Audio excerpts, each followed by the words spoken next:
Hello dear students. Today in this video we are going to learn about vectors. Basically it is a mathematics, but in physics vectors plays a very important role in deriving so many formulas. और vector को use करके क्या होता है बेटा कि बहुत सारी चीजें हमारी जो फॉर्मूले हैं वो बहुत ज्यादा कॉम्पैक्ट हो जाती हैं. As you people have studied in class 9th standard about vector and scalar quantities, and you people know very well that what are vector quantities. Vector quantities वो quantities होती हैं जिन quantities के पास magnitude होता है, magnitude होगा as well as direction होगी. Such quantities are called vector quantities. Scalar quantities क्या हुआ करती हैं? Scalar quantities वो quantities हुआ करती थी जिसके पास सिर्फ और सिर्फ मैग्नीट्यूड होगा. तो वेक्टर क्वांटिटीज कौन कौन सी होती थी? 9th स्टैंडर्ड में हमें याद कराया जाता था. वेक्टर क्वांटिटीज हमारी displacement,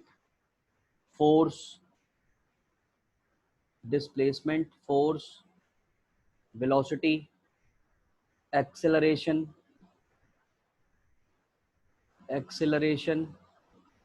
wait, etc. All these were vector quantities. Scalar quantities क्या होती हैं? वो सारी की सारी क्वांटिटीज जिनके पास सिर्फ मैग्नीट्यूड होगा, डायरेक्शन नहीं होगी. तो मैग्नीट्यूड तो वैसे हर एक क्वांटिटी के पास होता है, लेकिन जिसके पास डायरेक्शन भी होगी उनको हम बोलेंगे बेटा वेक्टर क्वांटिटीज. और जिनके पास सिर्फ मैग्नीट्यूड होगा, like speed, it do not have any direction. Distance, किसी भी तरीके की कोई डायरेक्शन नहीं होती है. प्रेशर, कोई डायरेक्शन. प्रेशर के अलावा अगर हम देखें तो वर्क, एनर्जी, पावर, etc. ये सब क्या थी हमारी? ये सब हमारी स्केलर क्वांटिटीज होती है. अब कैसे पता चला कि फोर्स जो है वो हमारी वेक्टर क्वांटिटी है? तो देखो बेटा, जैसे फॉर एग्जांपल मान लीजिए कोई एक कार है और वो कार हमारी खराब हो गई है और मुझे इस कार को आगे की साइड में धक्का देना है. तो ऑब्वियस सी बात है, जो भी बंदा होगा वो बंदा क्या करेगा? इसको पीछे से ही इसको पुश करेगा. ऐसा थोड़ी है कि यहाँ पर ये जो भी पर्सन है, ये पर्सन अगर उल्टी साइड से इसको धक्का देगा तो इस फोर्स का इफेक्ट मुझे दूसरा मिलेगा. ये मेरे को, ये गाड़ी को इस डायरेक्शन में धकेल रही होगी. लेकिन अगर मैं फोर्स को इस डायरेक्शन में अप्लाई करूंगा तो ये फोर्स जिस भी डायरेक्शन में मैं चाहता हूँ गाड़ी को मूव कराना, उस डायरेक्शन में ही मूव कराएगी. तो फोर्स तो यहाँ पर भी हम उतनी ही लगा रहे हैं जितनी फोर्स इस डायरेक्शन में लगा रहे हैं, लेकिन मेरे पॉइंट ऑफ एप्लीकेशन के ऊपर बहुत ज्यादा डिपेंड कर रहा है कि फोर्स हम किस जगह पर लगा रहे हैं और किस डायरेक्शन में लगा रहे हैं. जिस भी डायरेक्शन में अगर हम लगाएंगे, अगर मेरे को उसी डायरेक्शन में फोर्स मेरे को वर्क डन करती हुई देगी तो ऑब्वियस सी बात है वो हमारी कैसी क्वांटिटी होगी बेटा? वेक्टर क्वांटिटी होगी. जैसे फॉर एग्जाम्पल अगर हम यहाँ पर बात करें तो हम बकेट उठाते हैं. हमेशा हम लोग क्या काम करते हैं? बकेट को जब भी हमें उठाना होता है तो हम इसके बिल्कुल सेंटर से इसको उठा रहे होते हैं. लेकिन अगर मैं इसी बकेट को यहां से उठाऊं, सेम बंदा अगर इसको यहां से उठाएगा तो ऑब्वियस सी बात है यहां पर फोर्स क्या लग रही होगी? यहां पर फोर्स ज्यादा लग रही होगी. लेकिन जब हम इसको बिल्कुल सेंटर से उठाते हैं तो फोर्स क्या लगती है बेटा? कम लगती है. यानी कि फोर्स यहां पर किसके ऊपर डिपेंड कर रही है?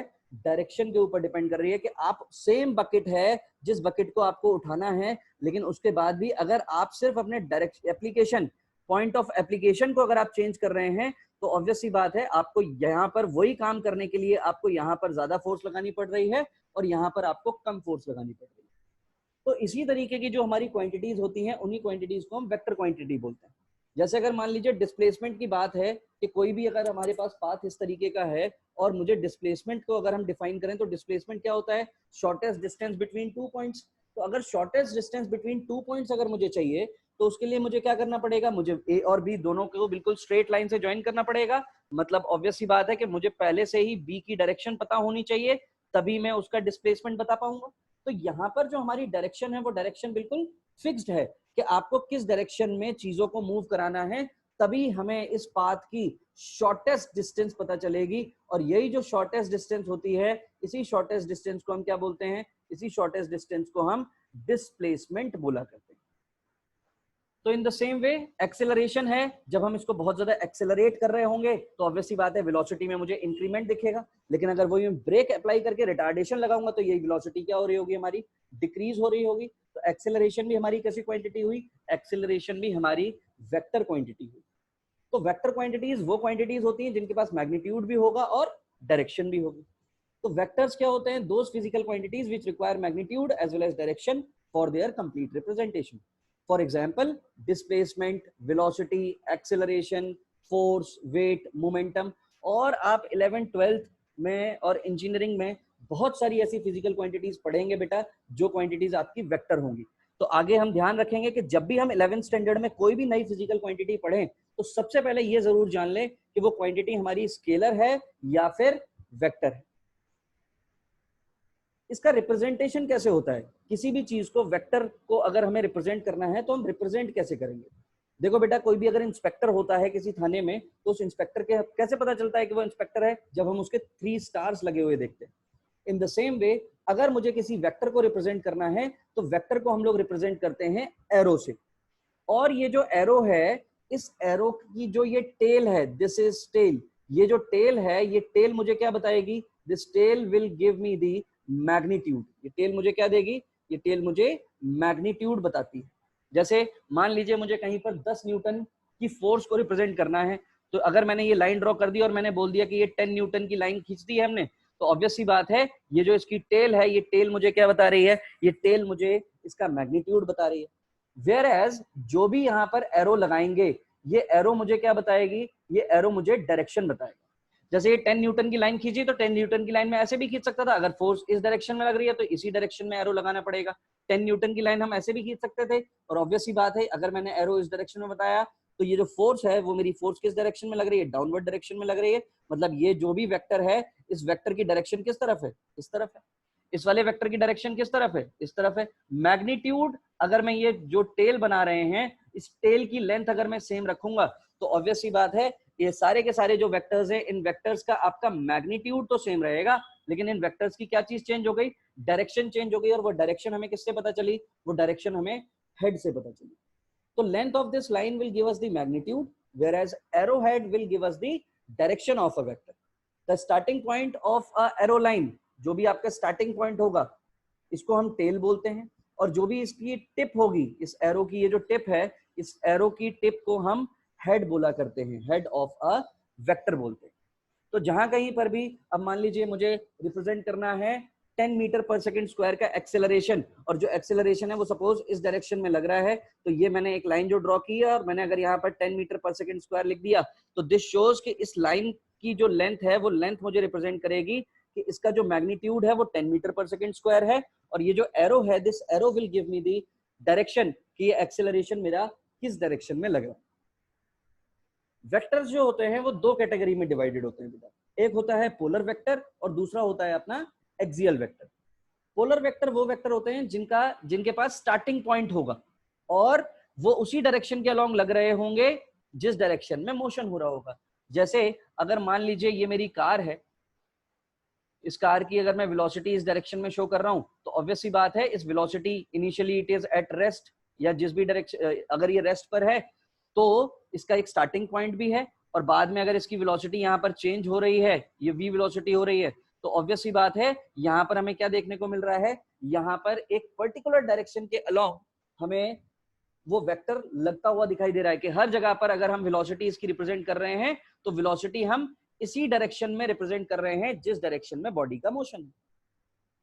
तो वो वेक्टर्स जिनके पास स्टार्टिंग पॉइंट होगा और जिनकी डायरेक्शन ऑफ मोशन, जिस भी डायरेक्शन में मोशन हो रहा होगा उसी डायरेक्शन के अलोंग अगर एक्ट कर रहा होगा वो वेक्टर, तो ऐसे वेक्टर्स को हम बोलते हैं polar vector. For example displacement, force, velocity, etc, ये सारे के सारे जो हमारे वेक्टर्स होते हैं बेटा, these vectors are called polar vector. तो सिंपल सी बात, अगर मैं पोलर वेक्टर को और अच्छे से डिफाइन करने की कोशिश करूं तो जितनी भी मेरी लीनियर क्वांटिटीज होंगी, अभी तक हमने जो भी क्वांटिटीज पढ़ी हैं motion in a straight line में, वो सब लीनियर क्वांटिटीज हैं, रोटेशनल नहीं है, वहां पे रोटेशन का कोई पंगा नहीं है। बिल्कुल एक ही डायरेक्शन में जो चीजें मूव कर रही होती हैं वो हमारी सारी की सारी कैसी क्वांटिटीज होंगी बेटा, वेक्टर क्वांटिटीज होंगी, और वो पोलर वेक्टर कहलाएंगी।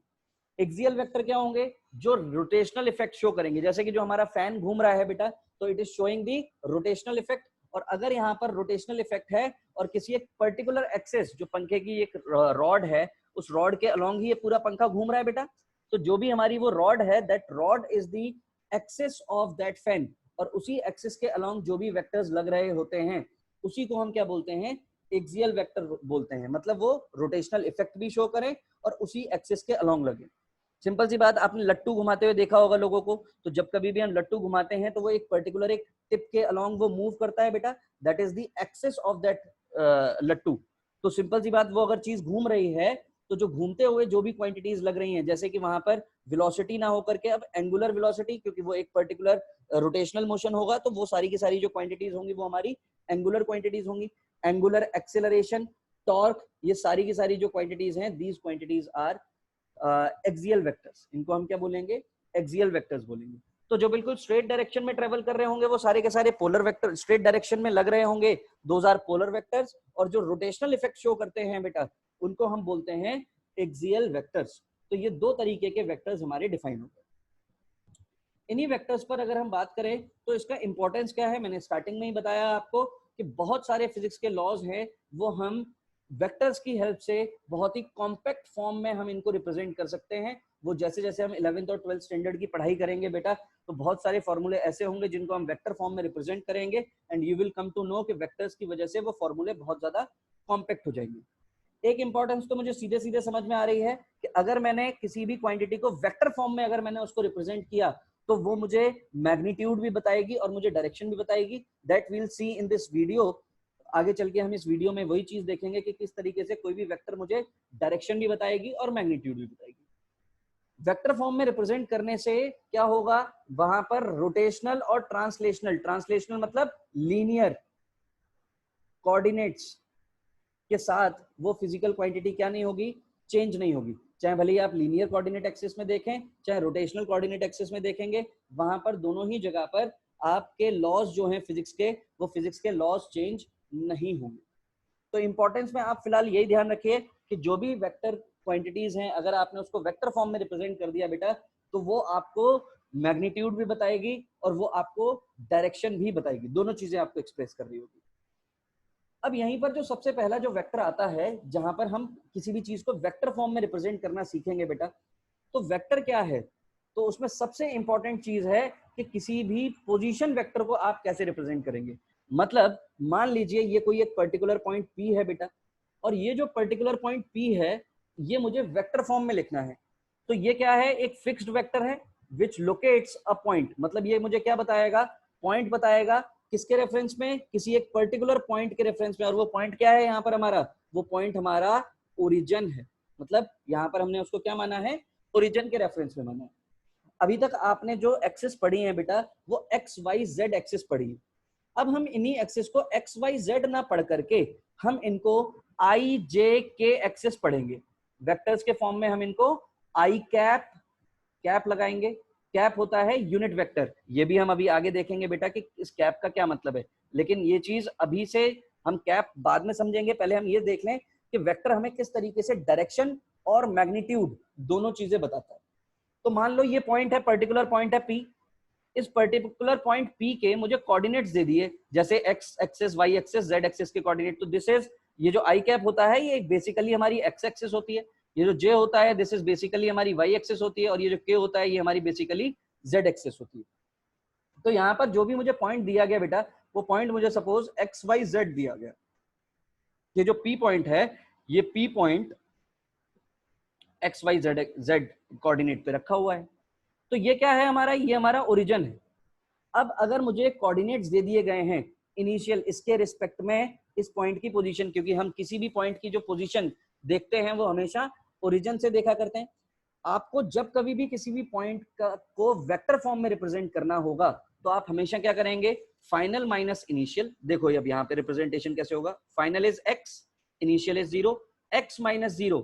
अब ये एक्स किस डायरेक्शन में था? आई डायरेक्शन में, मतलब एक्स एक्सिस के अलॉन्ग था, यानी कि इसको मैं लिख दूंगा आई कैप। प्लस दूसरा क्या हो जाएगा? ये y माइनस 0, क्योंकि दूसरा कोऑर्डिनेट y का फाइनल और y का इनिशियल, और इसके आगे आपके लिख देंगे j कैप। तीसरी चीज आप क्या लिखेंगे? z माइनस 0 और इसको आप क्या लिख देंगे k कैप, यानी कि यही जो आपका वेक्टर हो जाएगा वो हो जाएगा x i cap y j cap plus z k cap and this represents your r vector. ये जो आपका वेक्टर है r वेक्टर, इसको ये रिप्रेजेंट करेगा। अब ये देखो यहाँ पर ये दो चीजें शो कर रहा है। पहली चीज तो ये कि ये आपको सीधे सीधे बता रहा है कि अगर आपको इस P पॉइंट पर पहुंचना है तो आप I डायरेक्शन में x डिस्टेंस जाइए, अगर आपको J डायरेक्शन में जाना है तो आप Y डिस्टेंस जाइए, और K डायरेक्शन में अगर आपको जाना है तो आप Z डिस्टेंस जाइए, तो आप इस पर्टिकुलर पॉइंट पर पहुंच जाएंगे। तो ये मुझे क्या बता दी उसने, डायरेक्शन बता दी कि x y z जो हमारी डायरेक्शन है वो डायरेक्शन क्या हो गई। इसका अगर मैग्नीट्यूड मुझे निकालना है तो मैग्नीट्यूड निकालने के लिए हम क्या यूज किया करते हैं बेटा, डिस्टेंस फॉर्मूला आप लोगों को याद होगा। तो वही डिस्टेंस फॉर्मूला और इसी को हम मैग्नीट्यूड बोलते हैं कि अगर मुझे किसी भी वेक्टर का मैग्नीट्यूड निकालना है और उसको एक और नाम देते हैं जिसको हम नाम देते हैं बेटा मॉड्यूलस। तो ये क्या बताता है हमें, जैसे मान लीजिए ये हमारा आई कैप का कोफिशिएंट, ये जे कैप का कोफिशिएंट और ये के कैप का कोफिशिएंट, ऐसे करके अगर मुझे कोई भी वेक्टर दिया गया है तो अगर मुझे उस वेक्टर का मैग्नीट्यूड निकालना है, मॉड्यूलस निकालना है आर वेक्टर का, तो सिंपल सी बात, आपको कुछ नहीं करना है, जैसा आपका डिस्टेंस फॉर्मूला होता था। डिस्टेंस फॉर्मूला क्या होता था, x2 माइनस x1 का whole square plus y2 minus y1 का whole square plus z2 minus z1 का होल स्क्वायर, और हर एक चीज का रिप्रेजेंटेशन आप इसी तरीके से करेंगे। तो यहाँ पर तो हमने यही किया था ना, x2 minus x1, y2 minus y1, z2 minus z1, यानी कि इस वेक्टर का जो मॉड्यूलस हो जाएगा वो क्या हो जाएगा, x square y square z square.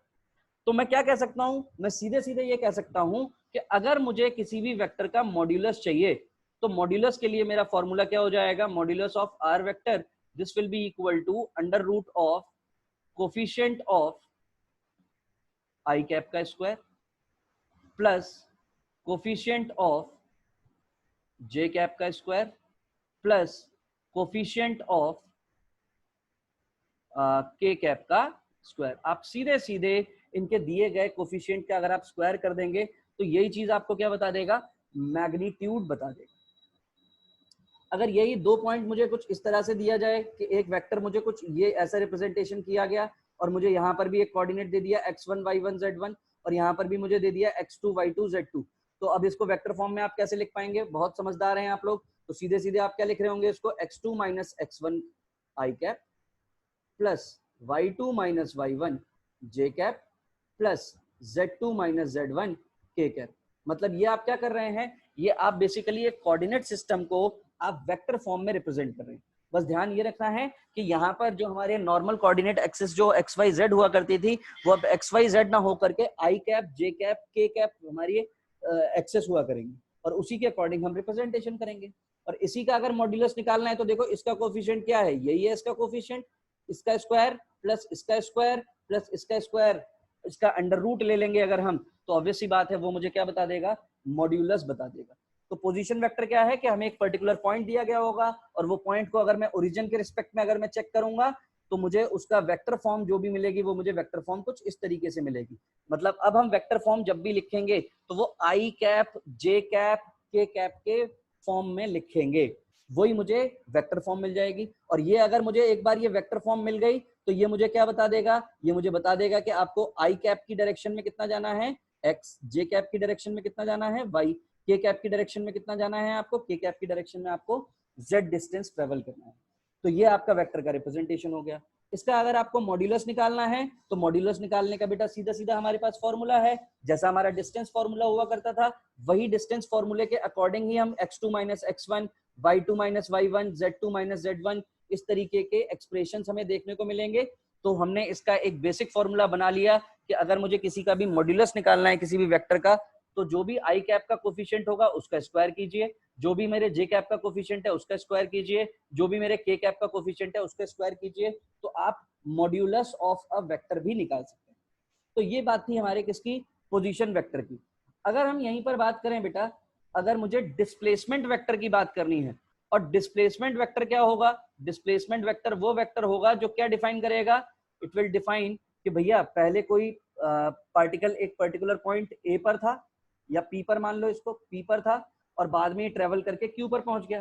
तो जो वेक्टर पी से क्यू का डिस्प्लेसमेंट को रिप्रेजेंट करेगा, किसको रिप्रेजेंट करेगा, P से Q के डिस्प्लेसमेंट को रिप्रेजेंट करेगा, वो मेरा डिस्प्लेसमेंट वेक्टर हो जाएगा। तो पहले मेरी पोजीशन क्या थी? पहले मेरी पोजीशन P थी, तो ऑब्वियस सी बात है इसका कोई ना कोई वेक्टर होगा, और वो वेक्टर को मैंने कितना मान लिया? R1 वेक्टर मान लिया। जो भी मेरा पोजीशन वेक्टर Q का होगा, Q का पोजीशन वेक्टर भी ओरिजिन से देखा तो वो कितना है? R2 वेक्टर मान लिया। तो यहाँ पर ये I J, और मान लो अगर K फॉर्म भी दी गई होती मुझे, यानी कि Z1 K कैप दिया गया होता, और ये मुझे कितना दिया गया होता? Z2 K कैप दिया गया होता, तो ऑब्वियस सी बात है कि अगर मुझे ये वाला वेक्टर डिफाइन करना है तो इस वेक्टर को फाइनल माइनस इनिशियल, यानी कि यहाँ पर इसके कोऑर्डिनेट्स हमने क्या माने हैं? x1 y1 z1, जो मैंने पीछे भी समझाया था, this is x2 y2 z2 बेटा। तो हम PQ वेक्टर कैसे लिख पाएंगे? PQ वेक्टर, अब देखो वेक्टर को कैसे रिप्रेजेंट करना है, एरो बनाना है उसके ऊपर। So this will be equal to x2 minus x1 i cap plus y2 minus y1 j cap plus z2 minus z1 k cap. और ये हमारा कौन सा वेक्टर हो गया? दिस इज डिस्प्लेसमेंट वेक्टर, यही हमारा डिस्प्लेसमेंट वेक्टर होगा। तो ये हमें डिस्प्लेसमेंट वेक्टर मिल गया। इसी का अगर मैग्नीट्यूड निकालने को बोल दिया जाएगा तो आप सब लोग अब बहुत समझदार हैं, कोफिशिएंट ऑफ आई कैप का स्क्वायर, तो this is coefficient of i cap का square plus coefficient of j cap का square plus coefficient of k cap का स्क्वायर, इन सब का रूट ले लीजिए और वही हमारा क्या हो जाएगा? मैग्नीट्यूड हो जाएगा। क्या हो जाएगा? ये मैग्नीट्यूड ऑफ अ वेक्टर हो जाएगा। तो यही हमारा पोजीशन वेक्टर को डिफाइन करेगा। पोजीशन वेक्टर क्या है कि अगर किसी भी पार्टिकल ने अपनी एक पॉइंट से दूसरे पॉइंट पर पोजीशन चेंज की है तो उसके वेक्टर के रिप्रेजेंटेशन को ही हम क्या बोलेंगे? डिस्प्लेसमेंट वेक्टर बोलते हैं। नेक्स्ट अगर हम देखें बेटा, तो अब इक्वल वेक्टर्स क्या होंगे? इक्वल वेक्टर्स वो वेक्टर्स होते हैं जिनका मैग्नीट्यूड सेम हो और डायरेक्शन सेम हो। मतलब अगर मैंने कोई वेक्टर ये बनाया, इसकी लेंथ जितनी है वैसा ही मैंने एक वेक्टर यहां बना दिया फॉर एग्जाम्पल, और डायरेक्शन मैंने सेम रखी, तो ये जो A है और ये जो B है, ये दोनों ही हमारे कैसे वेक्टर हो जाएंगे? इक्वल वेक्टर हो जाएंगे। मतलब ये जरूरी नहीं है कि दोनों का स्टार्टिंग पॉइंट, स्टार्टिंग लाइन बिल्कुल एक ही प्लेन से लाई करे। ऐसा भी हो सकता है कि ये एक वेक्टर मैंने यहाँ पर बनाया, दूसरा वेक्टर मैंने यहाँ पर बना दिया, तो देखो इनका अगर मैंने मैग्नीट्यूड सेम रखा है तो ये A वेक्टर और ये B वेक्टर और ये सपोज अगर C वेक्टर है, तो ये तीनों ही वेक्टर्स मेरे क्या होंगे? बराबर होंगे। तो सिर्फ मैग्नीट्यूड सेम होना चाहिए, भले ही आपने दिल्ली में बैठकर कोई वेक्टर बनाया हो या चेन्नई में बैठकर कोई भी वेक्टर बनाया हो बेटा, आपने कहीं पर भी बनाया हो, बस उनकी डायरेक्शन सेम रखी हो और मैग्नीट्यूड अगर आप सेम रखेंगे तो वो वेक्टर्स आपके इक्वल वेक्टर्स कहलाते हैं। नेगेटिव ऑफ अ वेक्टर का क्या मतलब है कि मान लीजिए कोई भी आपका एक बी वेक्टर था और ये आपका ए वेक्टर बिल्कुल उल्टी डायरेक्शन में है, तो ये जो बी वेक्टर है ये नेगेटिव ऑफ ए है, मतलब इसकी डायरेक्शन अपोजिट है। तो वो वेक्टर्स जिनका मैग्नीट्यूड तो सेम हो, जो ये टेल है इसकी लेंथ तो सेम हो, लेकिन डायरेक्शन कैसी हो? डायरेक्शन अपोजिट हो, तो ऐसे वेक्टर्स को हम क्या बोल देंगे? ऐसे वेक्टर्स को बेटा हम लोग नेगेटिव ऑफ अ वेक्टर बोल देंगे। मतलब बिल्कुल उल्टी डायरेक्शन, कि अगर कोई बंदा अभी कश्मीर की तरफ जा रहा है तो दूसरा कन्याकुमारी की तरफ जाए, लेकिन बराबर डिस्टेंस होना चाहिए। कैसा डिस्टेंस होना चाहिए?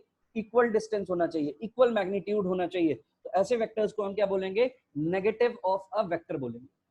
यूनिट वेक्टर क्या होता है? जैसे मान लीजिए अगर मुझे कोई पहले एक 10 मीटर कपड़ा खरीदना है, तो जब हम 10 मीटर कपड़ा खरीदने जाते हैं किसी दुकान पे, तो वो एक मीटर स्केल ले रखा होता है और उस मीटर स्केल को कितने टाइम्स फोल्ड करता है बेटा? 10 टाइम्स फोल्ड करता है। तो वही मुझे क्या है? वो एक यूनिट मीटर है, और उसी यूनिट मीटर को अगर मैंने 10 बार फोल्ड कर दिया तो वही मुझे क्या दे देता है? वो मुझे 10 मीटर का कपड़ा दे देता है। तो यूनिट वेक्टर क्या हो जाएगा?